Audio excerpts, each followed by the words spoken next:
This coffin seems to defy logic. No visible openings, no way in or out, and yet, inside lies Lady Tjanet-A, a mysterious woman from ancient Egypt, perfectly preserved even after 3,000 years. How did she get there? It was the third intermediate period in Egypt, a time between great dynasties. Pharaohs wore the blue crowns. Priests in Thebes were almost as powerful as kings. Markets were filled with the cries of merchants selling dates, papyrus, and precious perfumes. Lady Tjanet-A was in her late 30s or early 40s, old age by Egyptian standards of that time. Like other Egyptians at the time, she ate meals of bread, lentils, and fish. By that age, her teeth were already badly worn down, yellowish with enamel eroded, because food in ancient Egypt often had grains of sand in it. But she wasn't just a regular woman. When she passed away for unknown reasons, her burial was lavish. Locals wrapped her body in expensive linen and adorned with artificial eyes to replace her real ones that would help her see in the afterlife. And that's exactly how we found her 3,000 years later, in a beautifully decorated sarcophagus. It was made of cartonnage, which is kind of like papier-mâché, made by layering linen and papyrus with adhesive. These coffins were wildly strong, lasting for thousands of years, all thanks to Egypt's super dry climate. But most importantly, Egyptians only used it for the elite. So she was someone very important to the locals, though we might never know why. But there was only one huge problem with her mummy. How did they even put her in the coffin? No matter how much researchers looked, there were simply no entry points. The only visible gap was a tiny slit near her feet. But that's not nearly large enough to place her entire body inside. This mystery puzzled them for decades, until they finally learned the truth only recently. They study those mummies at the Field Museum in Chicago using new technology, CT scans. It's basically like taking thousands of X-rays and piecing them together to create detailed 3D images. That's how we can learn more about the bodies without disturbing them. And it turns out the ancient Egyptians were unbelievably clever.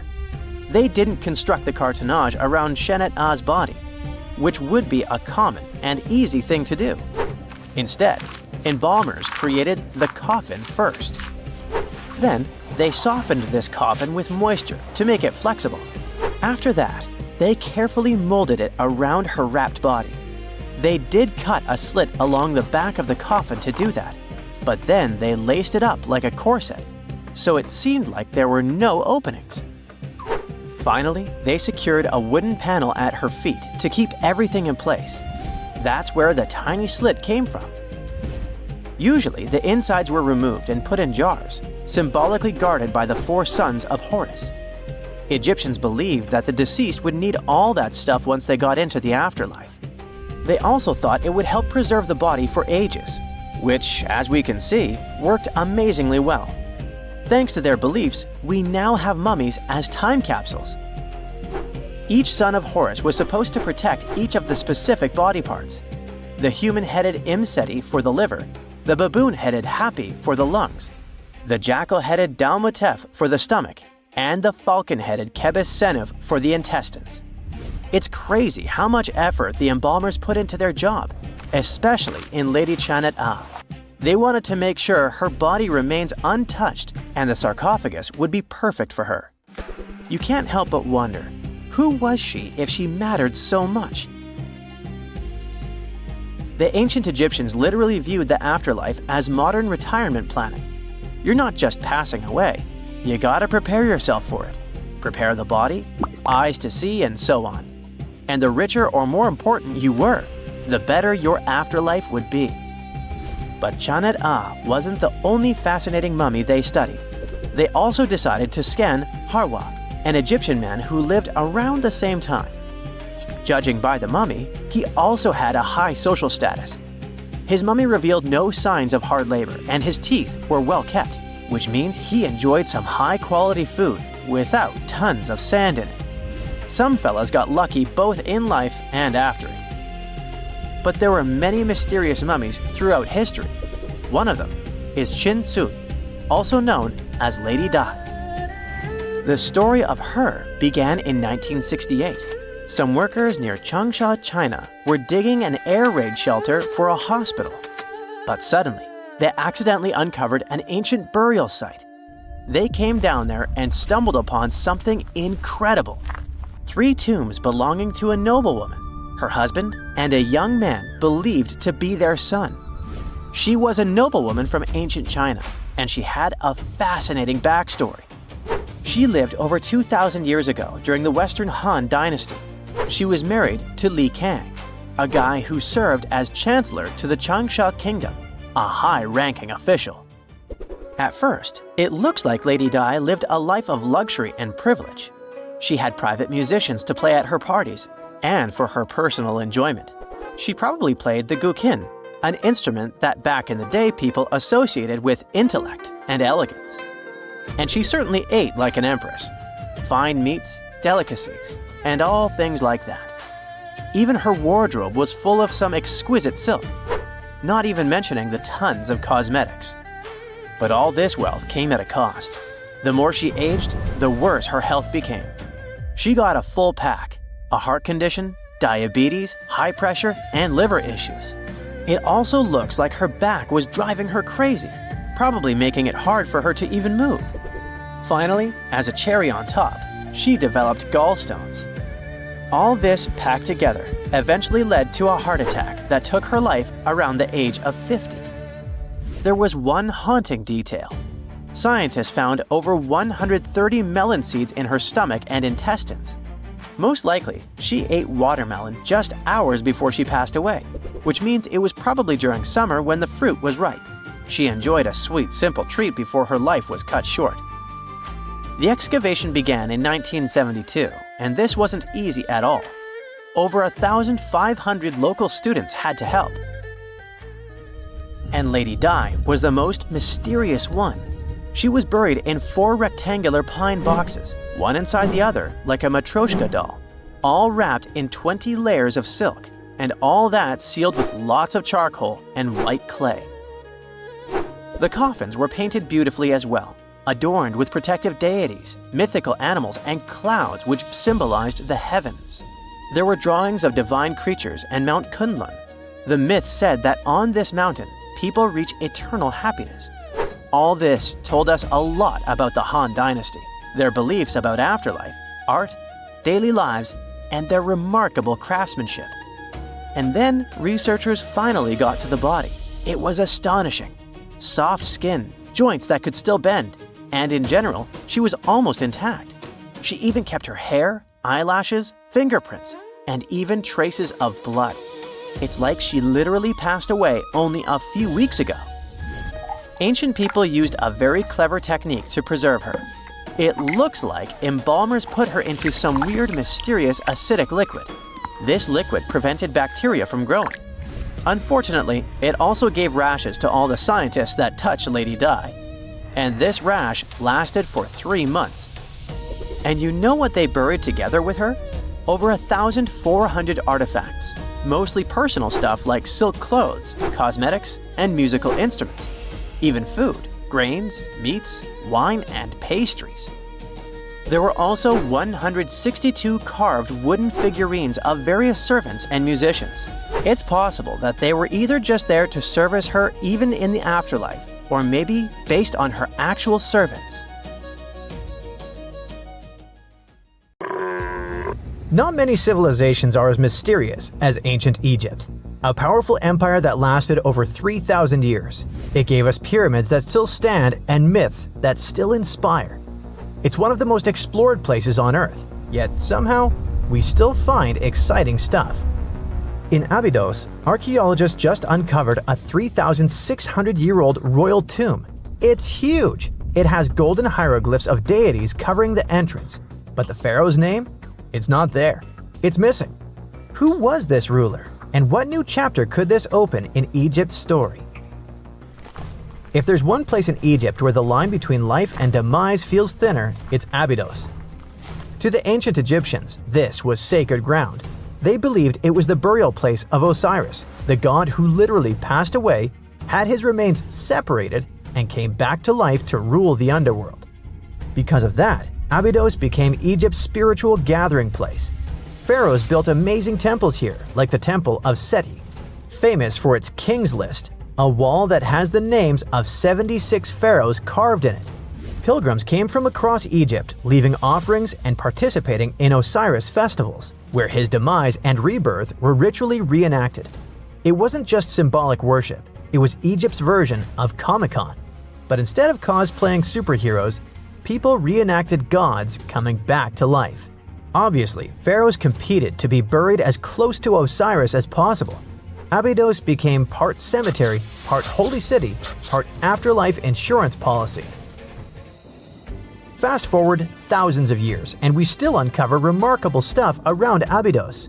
That's the case with the recently discovered tomb. In early 2025, a joint team of researchers from the US and Egypt decided to dig beneath a rocky rise ominously called Anubis Mountain. You remember Anubis, the jackal-headed deity who guarded cemeteries. The uncovered royal burial was hidden 23 feet below the surface. Sadly, even though it eluded archaeologists for so long, robbers had already taken away with treasures ages ago. They could definitely tell this was a tomb of someone super important. Similar to how you can walk around a mansion with no furniture but still deduce that someone rich must have lived there. The chamber had mud brick vaults rising over 16 feet. That's taller than a female giraffe standing upright. For something built 36 centuries ago, it still felt enormous. However, when you remember that Egyptians were masters of architecture, nothing seems surprising. So no treasures, no golden mask, and sadly, no name. The cartouche that should have spelled the king's identity was unreadable. Egyptian tombs usually bragged about who was inside. In ancient Egypt, a cartouche was basically a big oval name tag for kings wrapped in hieroglyphs. Think of them as VIP passes that worked in both this life and the next. Without it, your soul couldn't check into the afterlife hotel. That's because to the Egyptians, your name, your Ren, wasn't just so your teacher could distinguish you from kids with the same haircut. It was a core part of who you were. As long as your Ren survived, so did you. To have your name forgotten was considered a fate worse than passing away. A soul cannot journey without a name. That's why you'd see cartouches all over the place, on temples, obelisks, jewelry, statues, and tomb walls. It wasn't there just for the marketing. It kept the pharaoh's presence front and center everywhere you looked. Imagine building a massive tomb only for 3,600 years later to walk in and go, who is this guy again? Not cool at all. That's why it's fair to imagine our nameless pharaoh haunting the robbers for all eternity. So yeah, cartouche was considered very significant. One of the most famous and mind-blowing examples comes from the tomb of Thutmose III. His burial chamber and sarcophagus were literally shaped like a cartouche. In other words, the entire room was a living architectural symbol of his name. Thankfully, in the recently discovered tomb, not everything was erased. Painted in golden hues at the entrance were two familiar guardians, deities Isis and Nephthys. Isis was the magician who stitched Osiris back together and breathed life into him. Nephthys, her sister, was the eternal mourner and protector of the mummy. Together, they promised that whoever rested here would not face the afterlife alone, and it's one additional proof of the importance of the mysterious pharaoh. So, who could this be? To answer that, we need to go down history lane. This tomb dates back to Egypt's messy chapter called the Second Intermediate Period. Instead of one ruler in charge, the country had many rival kingdoms, each with its own little power base, like a real-life Egyptian version of Game of Thrones. And right in the middle of that chaos was Abydos. For a while, it was home to its own line of kings, the so-called Abydos dynasty. Those weren't the pyramid builders everyone knows, and that's why they're so mysterious. They left behind almost nothing. No great monuments, no sprawling cities, just fragments of names on broken blocks. For centuries, many scholars even doubted they existed at all. That sorta changed in 2014 when archaeologists uncovered the tomb of Senebkay, one of those shadowy kings. Now, everything we know about Senebkay points to him having quite a story to tell. His bones revealed 18 deep wounds, the kind you get in battle. He had blows to his skull, back, and hands, and likely lost his life fighting, making him one of the few pharaohs we know who sadly fell in combat. His tomb was modest, with reused artifacts from earlier kings, but it delivered one priceless thing: proof. Until Senebkay, the Abidos dynasty was just a theory. With him, it became real. And that's why the new discovery could be a big deal. The newly uncovered royal tomb at Abidos shares the same layout and style as Senebkay's. It has limestone chambers, mud brick vaults, and protective deities, although it's much bigger. Which again raises the possibility that we're looking at an even earlier, more powerful ruler of Abidos. Whoever he was, he wanted to be remembered alongside the greats. Which is ironic, because it seems that history tried erasing him. Perhaps additional findings alongside his tomb could tell us more. Yes, there's more, and it's actually pretty cool. Not far from Abidos, in the village of Banawit, archaeologists uncovered a Roman-era pottery workshop. Yeah, you heard that right, a pottery factory close to a pharaoh's burial ground. The site had huge clay kilns, storage rooms, and even broken shards called ostraca. They were basically ancient sticky notes. Except instead of shopping lists, those had receipts scratched onto them in Greek and Demotic Egyptian. Little records of everyday transactions, the kind of thing you'd never expect to find near a lost dynasty king. Honestly, the potters missed a chance. Forget boring receipts, they should have been selling Osiris's mugs and Anubis figurines to pilgrims and tourists. But that's not all. It seems that centuries later, during the medieval period, the same ground became a cemetery. Archaeologists found mud brick graves with skeletal remains. This could mean that Abydos kept its aura of significance for hundreds of years after the age of pharaohs. So why this hill again and again? Is this place really a getaway to the afterlife? It is, after all, the very place where Osiris is said to rest. That belief lingered like a shadow for thousands of years, strong enough to pull in pharaohs and later medieval families. Different rituals, same sacred ground. Although, to be fair, the Romans weren't here for Osiris. They came to make pots. The story of Abydos is not over. The excavations will continue, and who knows what else could be discovered in the future. Today, archaeologists are armed with tools that are basically X-ray glasses for the desert. Every scan could reveal a hidden chamber, or if we're lucky, finally give our nameless pharaoh his wren back to him. In fact, I became strangely invested in finding out who he was. So let's hope for some news soon. It's only a matter of time. Do you have your own theories? Let me know. Hey, I bet you didn't know that trees used to grow in the middle of Egypt's barren, sun-roasted Sinai desert. It's true. If you can't picture it, I don't blame you. But archaeologists have recently stumbled upon a tree-lined boulevard. Yep, an actual green avenue leading to a massive ancient fortress. No, this isn't some mirage or an overactive imagination, although I do have one. But it's turning our ideas of ancient Egyptian desert life upside down. Let's rewind a bit. The site in question is called Tel Abu Saifi, located in the northern part of the Sinai Peninsula. For a long time, it was known as a dusty archaeological footnote, the home of ruins from the Ptolemaic and Roman periods. You know, the era after Alexander the Great swaggered through Egypt and the Roman Empire called dibs. But recently, Egypt's Ministry of Tourism and Antiquities decided to give it a fresh dig. And what they found out turned to be more than just a forgotten outpost. We're talking about a full-on military fortress with defensive trenches, paved roads, lime kilns, barracks for soldiers, and even room for their families. A whole bunch of living quarters right in the middle of a desert doesn't feel very homey until you remember our star, the unexpected Green Avenue. This road was over 300 feet long and 36 feet wide, as long as an American football field, paved with limestone slabs and lined with more than 500 clay planting pits. These weren't for show, they held actual trees, creating a shaded tree-line entrance straight to the fortress. Imagine walking through that, the sun blazing overhead, and suddenly, blessed shade. Ooh. Now, that's not just a grand entrance, that's an ancient red carpet, or maybe a green one. But this wasn't about curb appeal. The existence of hundreds of trees in a desert landscape over 2,000 years ago tells us something big. You see, the Ptolemaic Egyptians weren't simply good at building monuments. They were also masters of water management.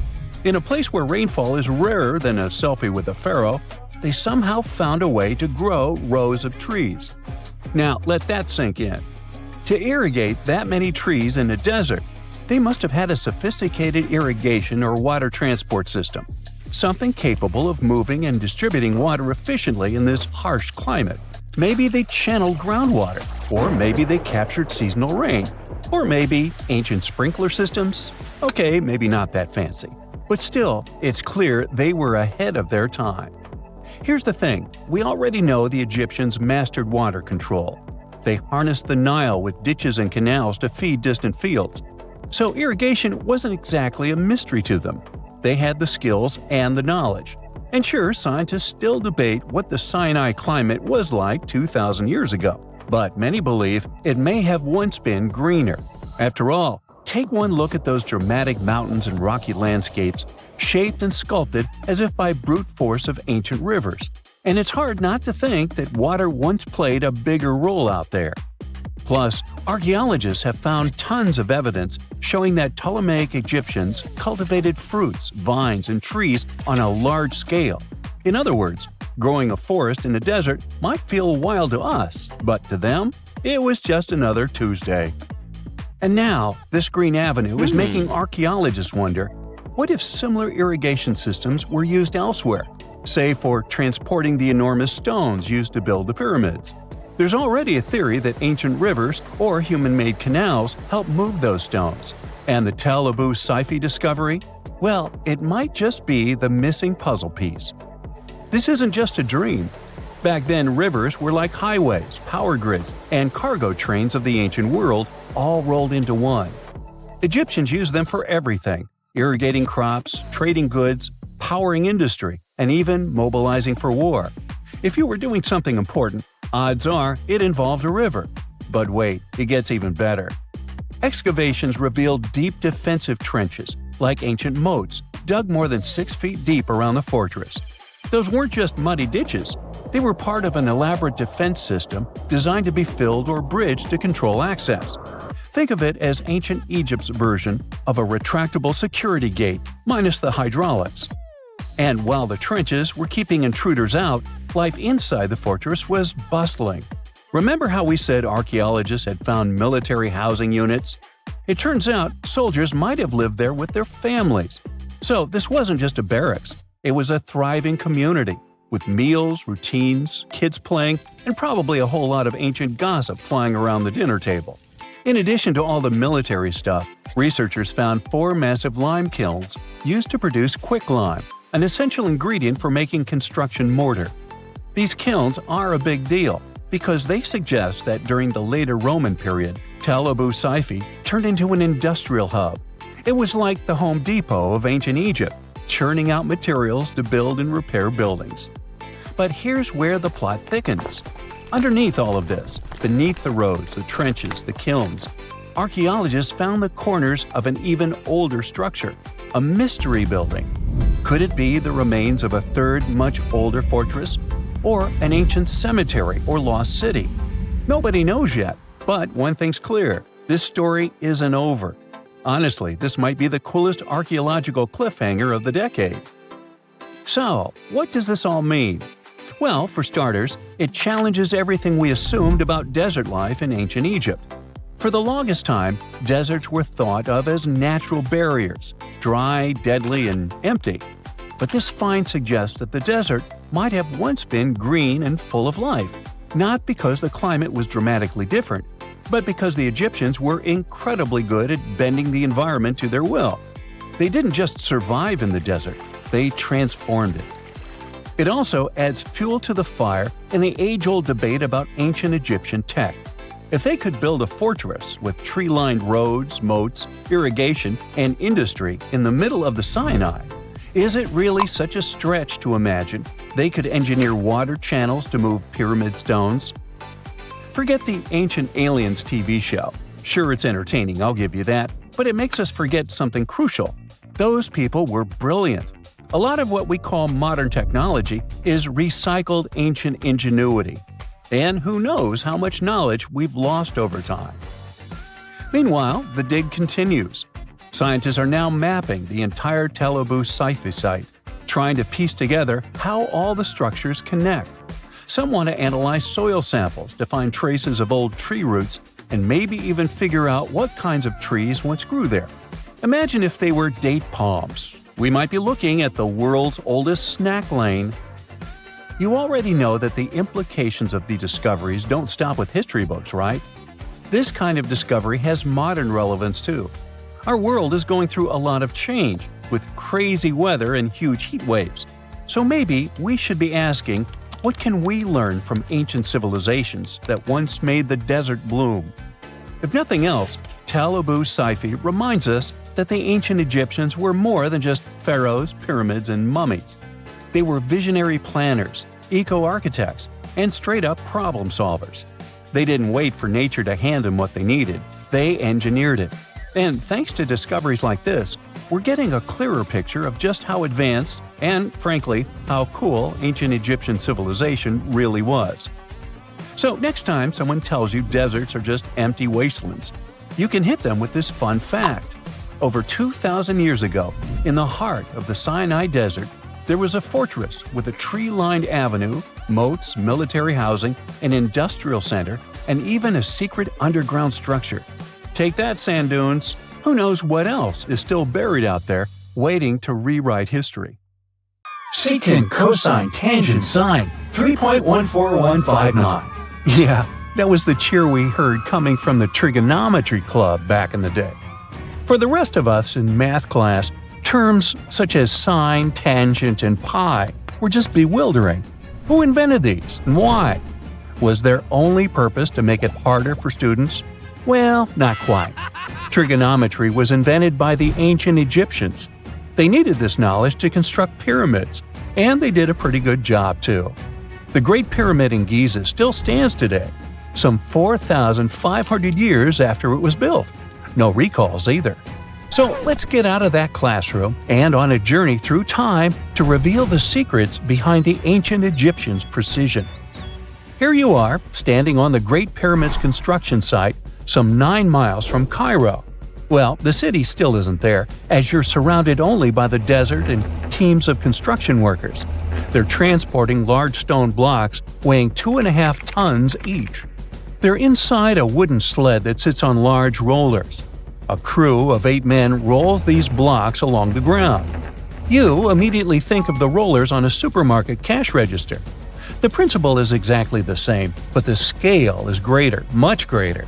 Scientists estimate that the Egyptians used 2.3 million such blocks in the Great Pyramid alone. And the block in front of you is one of the lighter ones. The heaviest of them weighed up to 15 tons. But where did all these blocks come from? Most of them originated from quarries around Giza. It's not that impressive, you think? But wait until you hear how ancient engineers transported the granite used in construction over 500 miles to the pyramid. There were no railways or highways back then, but the mighty Nile was always there. Researchers even believe that the Egyptians dug a canal to connect the Nile directly to the pyramid's construction site. All they had to do then was to wait for the flood season to begin, and voila! The rising water levels floated the heavy stone blocks for them. But how did they lift the enormous stones on dry land to stack them up to the top? Did they use oversized cranes? Well, ancient Egyptians worked around this problem, literally speaking. One of the workers is now pointing to the giant ramp going around the pyramid they're building. This is how a mountain road zigzags its way to the top. If the ramp went directly to the top of the pyramid, Then workers couldn't pull the stone blocks along it. It would be too steep. Scientists have calculated that 8% could be the maximum incline. So ancient Egyptians just extended the ramp around the pyramid. Again, these are all theories, as the ramp could have been inside the pyramid, as some researchers suggest. The exact building method is still a mystery, guarded by the Sphinx. That's its real name, right? Wrong. As the Great Sphinx is just the statue's alias. You know, the name writers take when they want to hide their true identity, or a singer's stage name. The Sphinx's real name, translated from Egyptian, means Horus in the horizon. That was the name for the Egyptian deity of the sky. The trail of mystery doesn't end there. As a man walks past you with a bucket of paint, he's going to add a touch of color to the Great Sphinx. Researchers found specks of this red color next to its ear. That was some strong paint, as it survived for thousands of years. You are now standing straight in front of the Sphinx. You look up. It's very tall, right? 66 feet to be precise. Now resist the urge to take a selfie. You can do it. Now you notice something else. It looks like the Sphinx is in the center of a giant triangle in the back. That's one side of the Great Pyramid. And no, your eyes are not playing tricks on you. The Sphinx really does sit in the center of the pyramid's lateral face. Here's where math comes in handy. A pyramid has 4 sides, called lateral faces. There's also a 5th face, the base, but that's not visible. It's, wait for it, face down. The Sphinx has one last mystery to reveal: its age. Scientists agree that Pharaoh Khafre built the Sphinx. He ruled after his father, who had built a great pyramid nearby. So both structures were finished around the same time.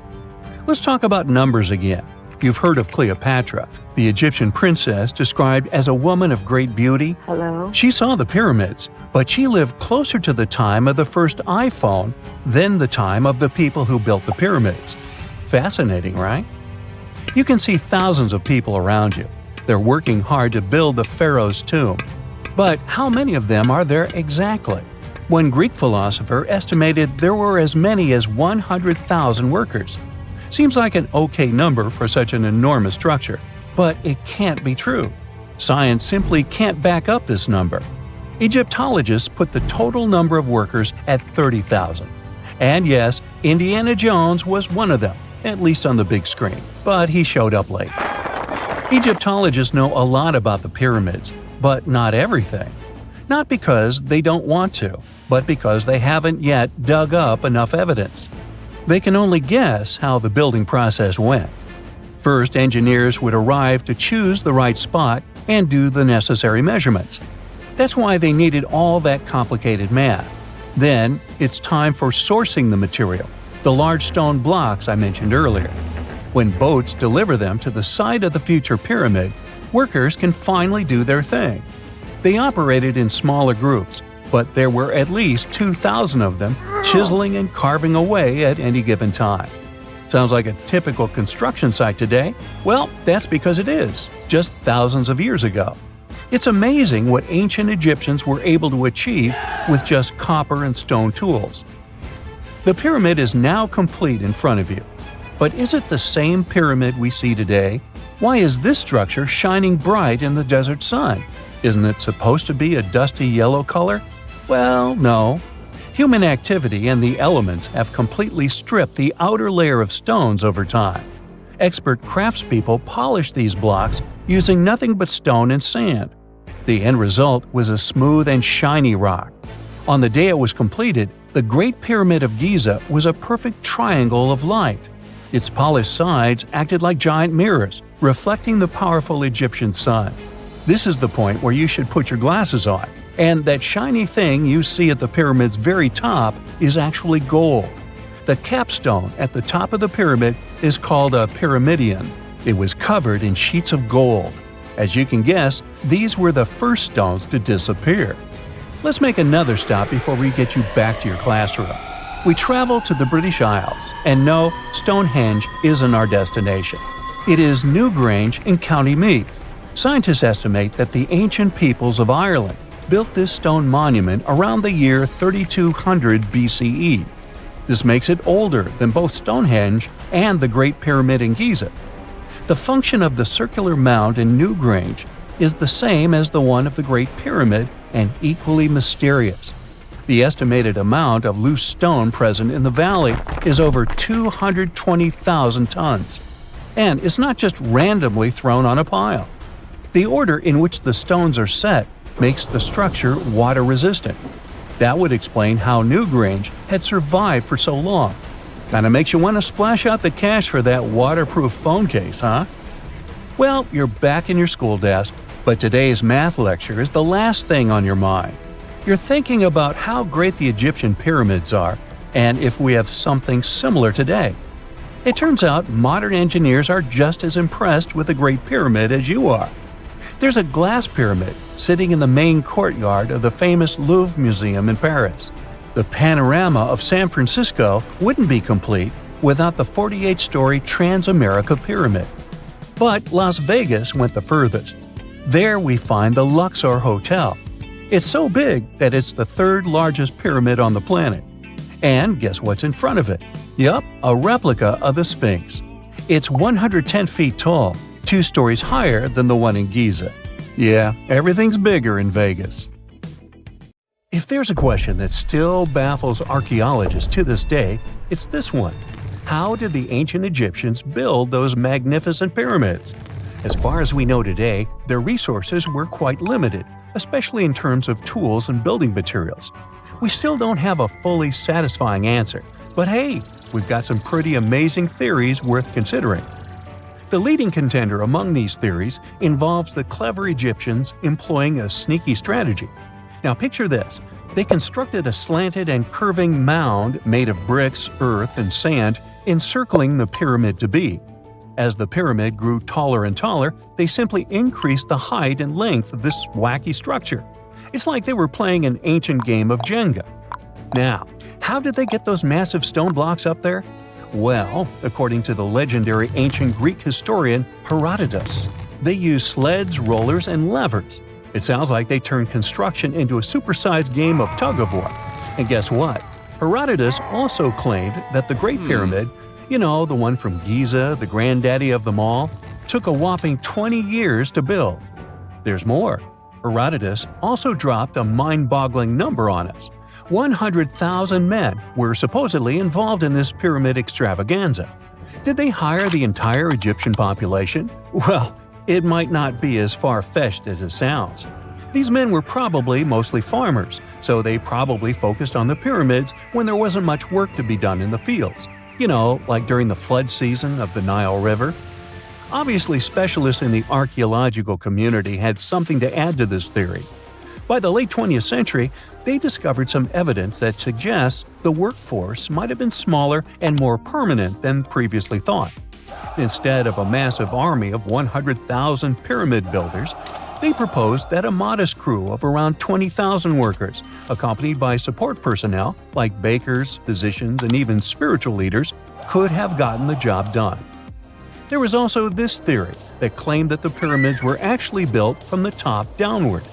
It suggested that these colossal structures were nothing more than isolated hills used as quarries.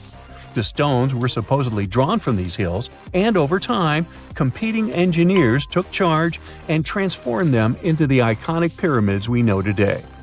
Now, before you dismiss this theory as a wild fantasy, some folks thought it wasn't completely crazy. After all, there are instances where isolated hills exist, so maybe this theory had a tiny glimmer of truth. Whether it involved ramp building or ingenious work schedules, one thing is clear. Those pyramids have definitely left their mark on history and on our imaginations. Now, speaking of ancient Egyptian mysteries, there's this gigantic unfinished obelisk sitting in ancient Egypt, and scientists are trying to figure out how it was shaped. Now, some people suggest that our industrious ancestors used handheld pounders to get the job done. One expert has a different take on the matter, though. He argues that if we take a closer look at the pattern left behind by the shaping tool, we'll notice something peculiar.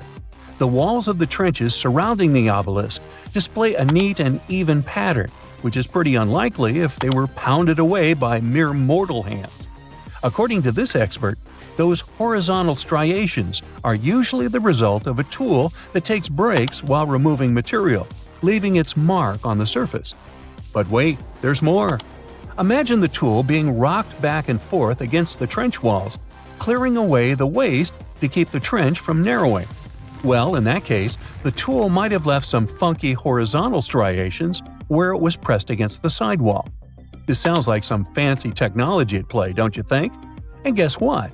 The dynastic Egyptians probably didn't have access to that kind of know-how. Another famous Egyptologist from way back also uncovered a bunch of core drills during his adventures. Although the actual drill bits are missing, his collection houses these particular core remnants made of limestone, alabaster, and even granite. These constructions aren't the only amazing thing the ancient Egyptians left behind, though. As it turns out, the Egyptians were the genius minds behind the creation of the handheld mirror. Yeah, that little mirror you use every day to check yourself out. But here's the twist. These mirrors are like pieces of art. They were decorated with inscriptions and figures. But that's not all. The Egyptians had a serious concern with their appearance. They knew the importance of personal hygiene and looking fabulous. So, in their quest for pearly whites, they invented toothbrushes and toothpaste. Dental problems were pretty common back then, and their smiles weren't exactly all white.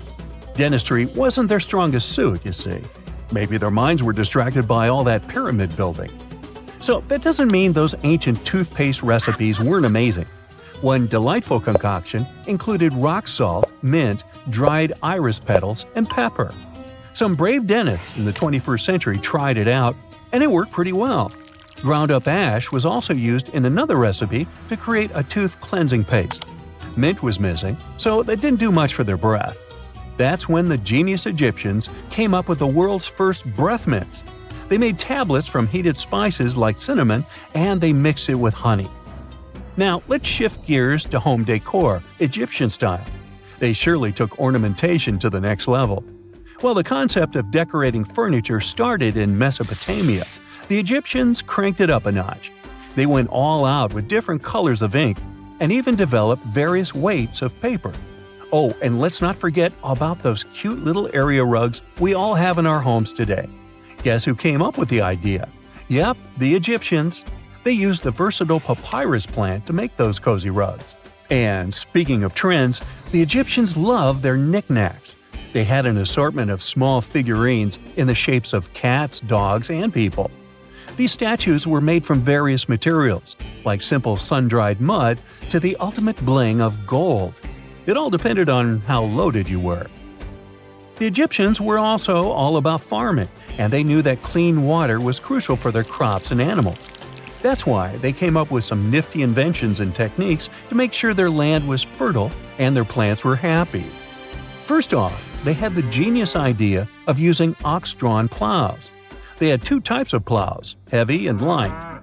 The heavy plow would strut its stuff, cutting deep furrows in the soil, while the lighter plow followed behind, fluffing up the earth. But they didn't stop there.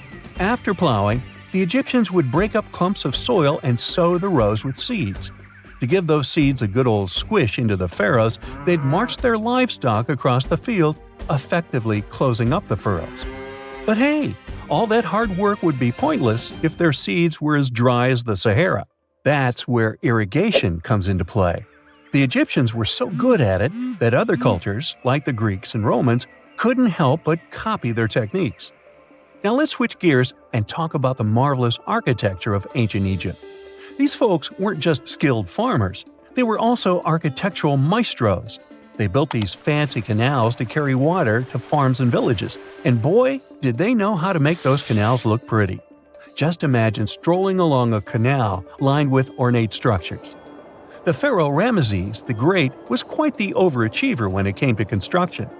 One of his mind-blowing creations was the construction located at Abu Simbel.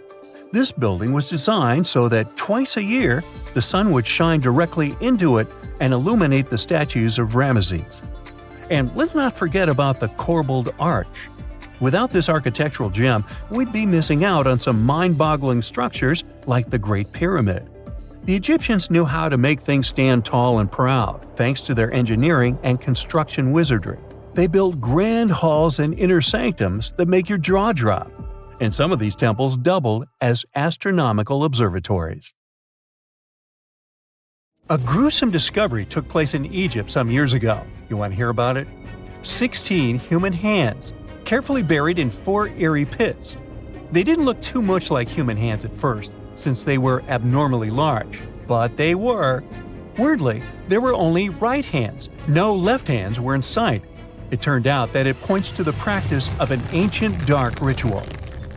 Old Egyptian art and tales talked of a ceremony where warriors would present the right hand of their adversaries as proof of victory and ask for gold in return. Egyptians believed in the afterlife, so cutting off someone's hand meant you cut off their power eternally. Guaranteeing this type of defeat was interesting to the winning party. Here, the fight was between Egyptians versus Hyksos, who lived in what was once known as Canaan. Egypt has always been the center of some history-changing findings, and some time ago, this papyrus was found. If we stretched it open, it would be just a tad bigger than the height of a skyscraper. The world's tiniest skyscraper, which is located in Wichita Falls, Texas. When humans didn't write on their notes app, they wrote on this thing, made from the medulla of a papyrus plant. Around 2,000 years ago, ancient Egyptians wrote something reminiscent of a book where they describe most of their funerary traditions and their visions of the afterlife. It's considered one of the most important texts from ancient Egypt and is still sold in bookstores to this day. This ancient manuscript was unearthed from a chamber located just south of the Pyramid of Djoser, located in Saqqara. Oh yes, Djoser is the oldest pyramid in Egypt and not the Giza pyramids like most people think. So recently, the site of Saqqara buzzed with excited archaeologists who probably found one of Egypt's oldest complete mummies. They believe that this beautiful and well-preserved mummy was that of a wealthy man. He was discovered in a deep shaft, covered in layers of gold leaves. There are many symbols that show he was an important and wealthy man, like the band he wore on his head, the bracelet on his chest, and the fact that he was embalmed with a tunic, which was reserved for Egypt's finest. The most exciting part of the entire discovery was finding the resting place sealed with mortar, just as the ancient Egyptians had left it 4,300 years ago. Now this may sound weird, but back in 2008, archaeologists discovered a missing pyramid. Now it went missing because it deteriorated over the span of 4,000 years. Today, you can only see its base. It was a pretty important site back in ancient times. It is said that around the area of the pyramid, the ancients hosted a special type of ceremony where high priests would carry mummified remains of sacred bulls. Now here's a fun fact. Ancient Egyptians believed that Apis bulls were earthly incarnations of the city deity of Memphis and was connected to rites of fertility. It wasn't just any Apis bull though. They needed to be all black with a single white mark between its horns and a bunch of very specific characteristics. They were selected by the local priests and honored until they passed away. After that, they were mummified and buried in underground galleries. Meanwhile, this missing pyramid sort of disappeared around the 1800s. It was a German archaeologist who first found it in the village of Saqqara. He called it the Headless Pyramid when he first found it. But then, years after the official discovery, the desert sand came along and covered the whole thing. There were some excavations between the 19th and 20th centuries, but they weren't too systematic. That's why scientists were so thrilled when they dug an entire pyramid's base after removing the 25-foot mound of sand that was covering it. Oh, and it turns out American archaeologists are excavating a cemetery in Egypt that could contain over 1 million mummified bodies. So far, archaeologists have dug around 1,700 mummies. One of the main differences from other classic Egyptian mummies is that these people weren't kings and pharaohs. They were commoners that most likely lived about 1,500 years ago, when Egypt was controlled by the Roman and Byzantine empires. The name of the cemetery is cool though, the Way of the Water Buffalo, just in case you want to check it out on your next trip. Other than bulls and buffaloes, ancient Egyptians also liked baboons. Are you seeing a pattern here? In the beginning of the 20th century, archaeologists discovered a site filled with mummified baboons in a place called, guess what? The Valley of Monkeys. An animal wouldn't have been mummified if it wasn't considered important. Certain animals were more important than others, since they were linked to specific deities. Jackals were connected to Anubis, the ancient god of the afterlife, and cats were likened to the female deity Bastet. Baboons were a pretty big deal, since they were believed to be connected to Thoth, the deity of wisdom and advisor to Ra, one of Egypt's supreme deities. The archaeologists who studied these animals weren't too happy. They think these baboons were kept inside and were deprived of sunlight for most of their lives. They had extreme vitamin D deficiencies and they were poorly fed. Maybe Thoth got angry with these baboon keepers. Just a guess. Since there's never a boring day for archaeologists in Egypt, they also found human mummies with golden tongues. Since Egyptians were all about the afterlife, they believed that golden tongues might help a person speak once they pass to the other side. I mean, it's a long shot, but hey, why not? Some of these mummies were placed in wooden coffins with goods, such as necklaces, pottery, golden artifacts in the shape of lotus flowers, and scarab beetles, and iPhones. Just kidding. A new temple was also unearthed recently in Egypt. Scientists believe it was dedicated to honor Zeus Cassios. That deity would be a cross between Zeus, the almighty Greek deity of the sky, and Mount Cassios. While digging around the Sinai Peninsula in Egypt, archaeologists spotted 2 pink granite columns poking out of the ground, and bingo. They believe these columns represented the temple's front gate and collapsed during an earthquake many years ago. And speaking of deities, there weren't only super serious deities. Recently, scientists unearthed a golden ring in a city south of Cairo. No, Frodo, it's not magical.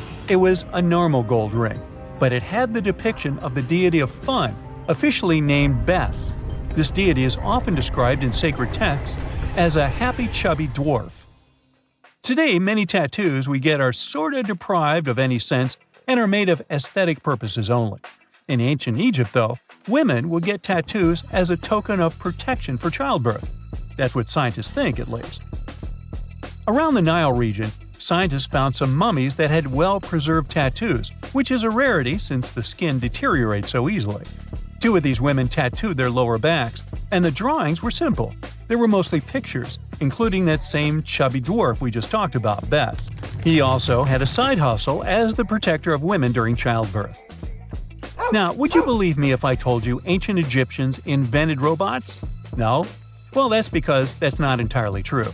Sure, they were astronomers, mathematicians, and engineers, and somehow they also squeezed an eccentric invention into that package – an automated deity some scientists called Hathor. This wooden statue had been in the Metropolitan Museum of Art for years before someone noticed its secret. With the help of an X-ray machine, specialists discovered a mechanical operating system inside it. The pulley-like axis goes from the statue's shoulder to her left leg. When the system rotates, the statue raises and lowers her hand. Hey, pick me! I got my hand up here.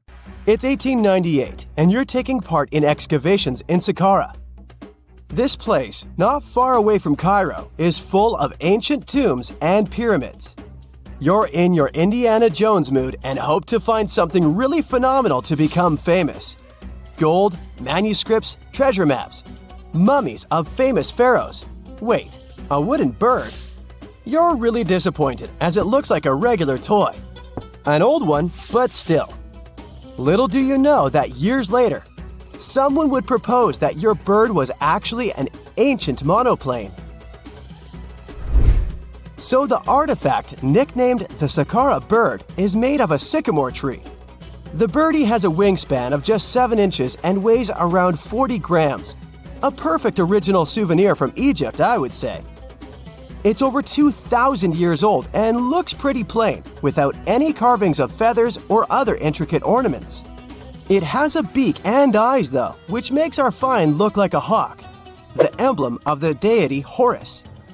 Its tail is rather unusual as it's squared, looks weirdly upright, and it seems like the sunken part of it was the place for a now missing piece.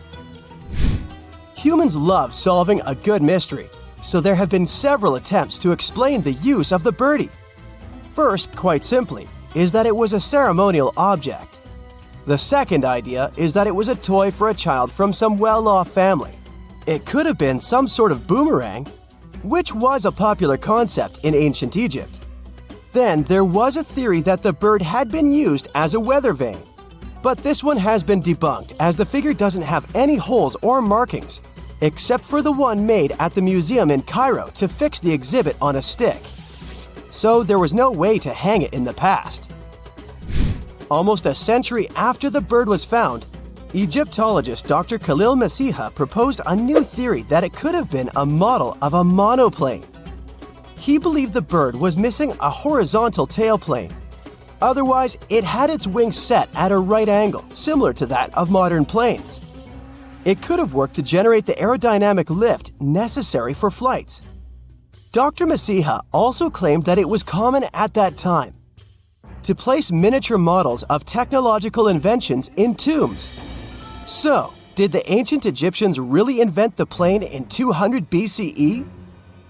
That would make the Wright brothers, who are considered the inventors of aviation, really upset.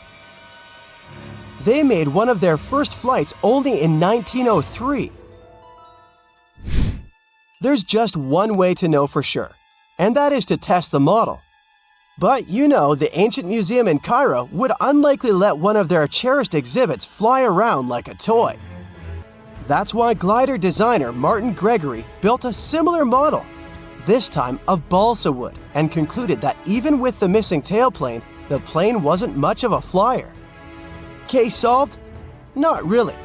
This didn't sound convincing enough to the History Channel, so they invited an aerodynamics expert to build another replica of the bird. He tested it in weather conditions similar to those in Egypt and was impressed with the little plane's abilities. So, if they did invent the prototype of a plane back in the times of pharaohs, it would be a good example of an oupart. That's an out-of-place artifact, an object that's way ahead of its time in terms of technology or history. And the Saqqara bird isn't the only example of such a revolutionary concept. In 1901, a group of divers retrieved the Antikythera mechanism from an underwater shipwreck near the Greek island of Antikythera. It's been dubbed the world's first analog computer, and it's currently dated around 100 BCE. The bronze mechanism could tell the position of the sun, moon, planets, and stars, as well as the lunar phase, the dates of upcoming solar eclipses, and even the speed at which the moon moves through the sky. No one's sure who used it and how or where it was made. But it's obvious that it's extremely precise and way too advanced for its time. The first flushing toilets in the world were invented in the middle of the 20th century. Just kidding. The ancient Minoans on the Mediterranean island of Crete and the Indus Valley civilization both came up with this brilliant invention at the same time, around 4,000 years ago. The plumbing and sanitation were so well done that no one managed to design anything better until 2,000 years later. One ancient Minoan lavatory was discovered at the Palace of Knossos. It looks like it had a wooden seat set over a tunnel that directed water from a rooftop reservoir to an underground sewer. Other varieties got water from jugs. Only the super rich people could afford all this glory. So if you wanted to shop for real estate back then, the flushing toilet would be a telltale sign you were in the rich neighborhood. Automated doors became a cool, seemingly new invention back in 1931. But the technology behind them is actually much older. Think the 1st century CE old. Mathematician and engineer Heron of Alexandria came up with a hydraulic system to open and close temple doors. To bring it into action, you need to light a fire to produce heat. There was a brass pot under the fire, half filled with water. The inventor connected the brass pot to containers that acted as weights. When the fire was burning, the water moved into the containers. They went down and pulled the ropes. It was nothing like a supermarket door that opens in front of you before you even have time to think. Heron's door took hours to open, and there was no way to stop the process. That's why they only opened the doors once a day before people entered the temple, to add some mysticism at the temple during ceremonies. Spooky. Looks like the first ever battery was invented in Baghdad around 2,000 years ago. A German archaeologist found this oval-shaped clay jar in 1938. Scientists are still not sure what purpose it served and who exactly invented it. There is a theory that it was used for electroplating objects with precious metals. When they filled it with a weak acid like vinegar, the battery produced around 1 volt of electricity. Another theory says it was a vessel for sacred scrolls.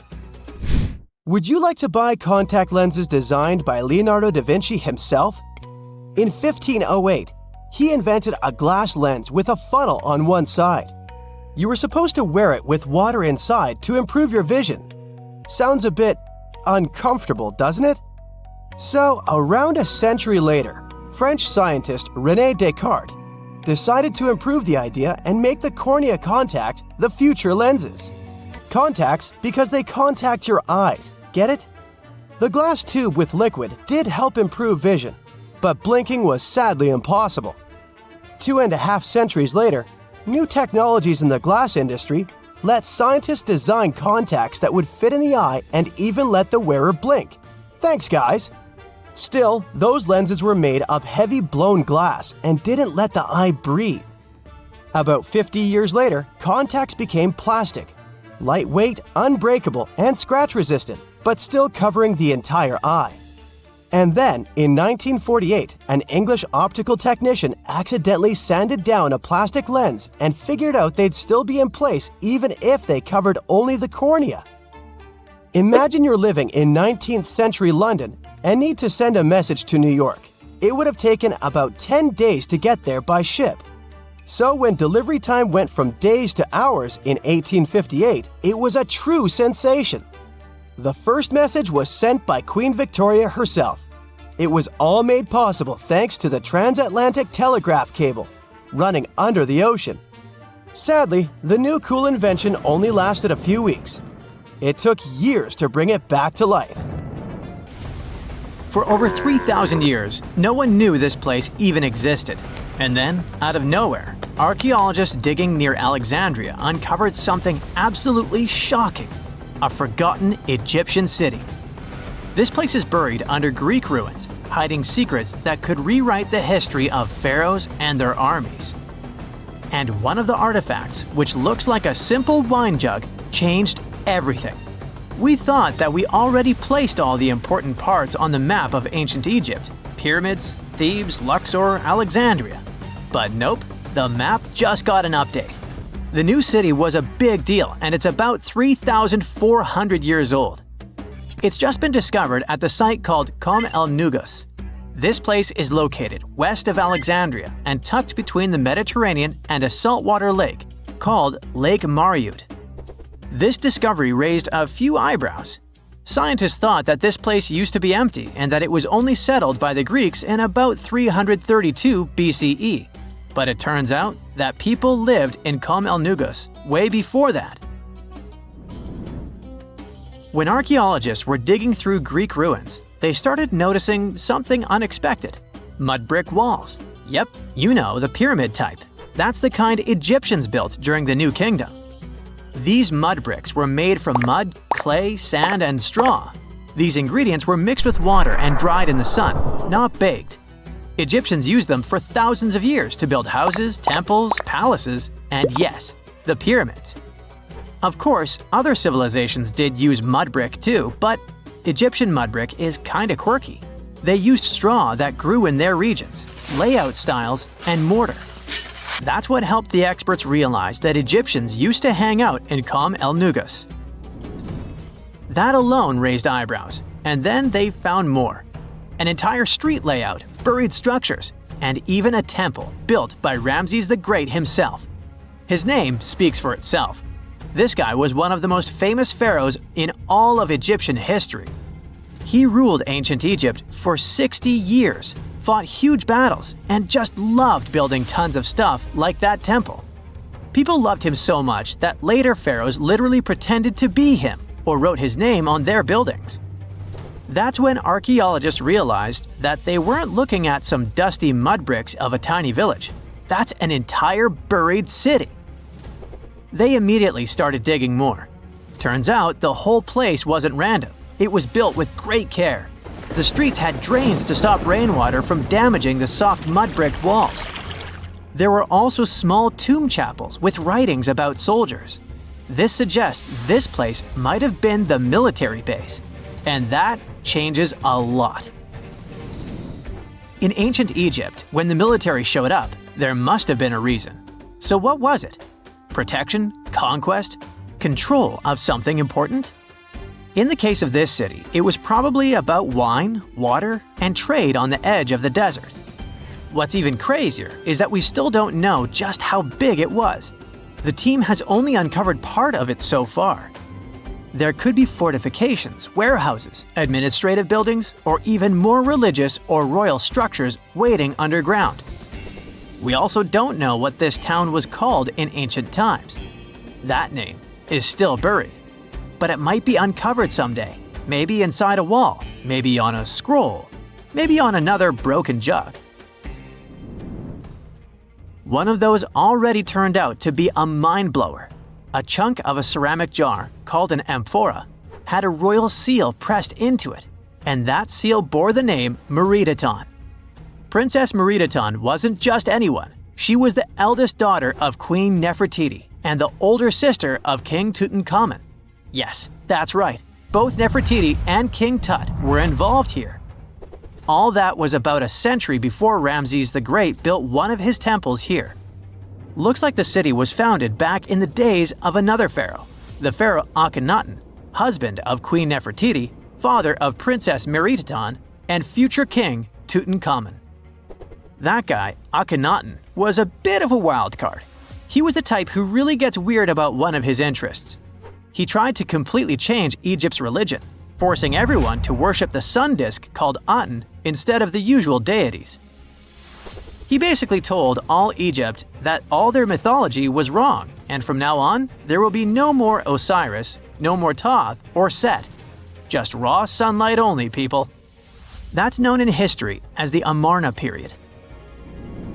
And he went all in, changed his name, built an entirely new capital city called Amarna in the middle of the desert, redesigned temples, rewrote hymns, and even banned traditional religious imagery.